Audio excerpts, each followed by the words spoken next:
Vatican, je vous le disais, qu'il a annoncé par une courte vidéo il y a à peine une poignée de minutes, le pape François, qui était donc âgé de 88 ans, qui était très affaibli, je vous le disais également en titre, après une double pneumonie qu'il avait, il avait été hospitalisé pendant près de 38 jours.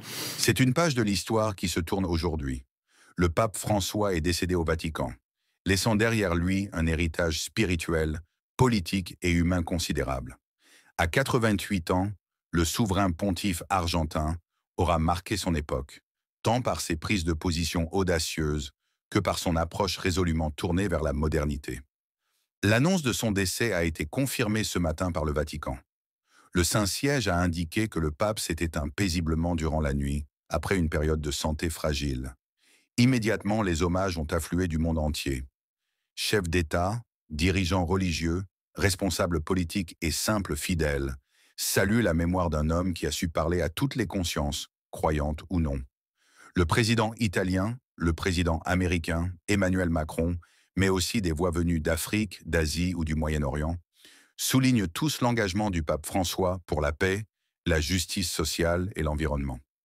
François, premier pape issu d'Amérique latine, a profondément bouleversé les habitudes du Vatican.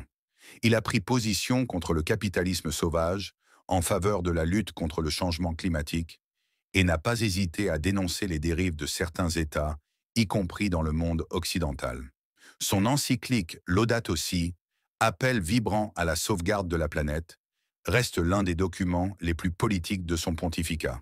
De même, sa volonté d'ouvrir les portes de l'Église aux plus pauvres, aux réfugiés et aux exclus a parfois suscité la controverse dans les milieux conservateurs. La mort du pape ouvre désormais la voie à un nouveau conclave. L'enjeu est de taille. Qui lui succédera? La direction que prendra l'Église catholique dépendra en grande partie du choix des cardinaux. Vers une continuité dans l'esprit de réforme ou un retour à une ligne plus traditionnelle? Au-delà du religieux, ce choix aura des répercussions politiques à l'échelle mondiale. Le Vatican, en tant qu'État, joue un rôle diplomatique souvent discret mais stratégique. Le nouveau pape pourrait influer sur les grandes orientations sociales, environnementales et géopolitiques de demain.